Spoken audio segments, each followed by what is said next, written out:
रोखठोक, बेधडक आणि नेमक्या घडामोडींचा अचूक वेध घेणारं एकमेव विजनरी बातमीपत्र विन टीव्ही मराठी.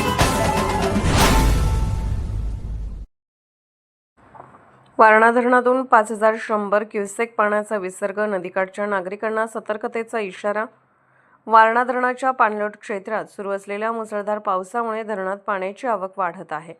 त्यामुळे धरणाची पाणी पातळी परिचालन सूचीनुसार नियंत्रित ठेवण्यासाठी आज मंगळवार दिनांक 28 जुलै 2026 रोजी सकाळी 10 वाजल्यापासून वारणा नदीपात्रात एकूण 5100 क्युसेक पाण्याचा विसर्ग सुरू करण्यात आला आहे. धरण व्यवस्थापनाने दिलेल्या माहितीनुसार वक्र दरवाजाद्वारे सुरू असलेल्या 1700 क्युसेक विसर्गामध्ये 2000 क्युसेकची वाढ करण्यात आली असून त्यामुळे दरवाजाद्वारे आता 3700 क्युसेक पाणी सोडले जात आहे. याशिवाय विद्युत गृहातून सुरू असलेला 1400 क्युसेक विसर्ग कायम ठेवण्यात आला आहे. अशा प्रकारे वारणा नदीपात्रात एकूण 5100 क्युसेक पाण्याचा विसर्ग सुरू आहे.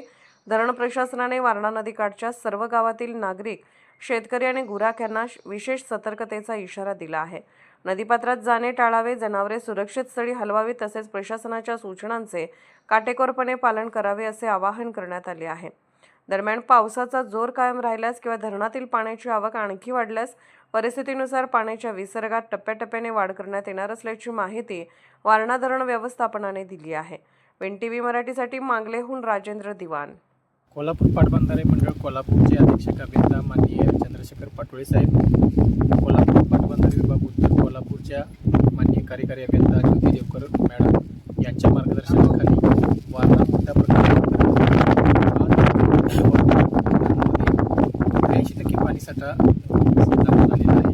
जवळपास 28.66 TMC पाणी आपल्या वारणा धरणामध्ये जमा झालेलं आहे आणि तो पाणीसाठा समाधानकारक असून जलाशय परिचालन सूचीप्रमाणे पाणी पातळी नियंत्रण ठेवण्यासाठी आपण या अगोदरच वारणा वीज निर्मिती केंद्रातून 1400 पत्र सोडलेलं आहे. आज 4:30 वाजता आपण 2000 क्युसेकचा विसर्ग तरी नदीकाठावरील सर्व शेतकरी बांधव, गावकरी या सर्वांना सतर्कतेचा इशारा देण्यात येत आहे. त्याचबरोबर महसूल, पोलीस प्रशासन, जिल्हा प्रशासन यांना आपण सतर्कतेचा इशारा दिलेला आहे.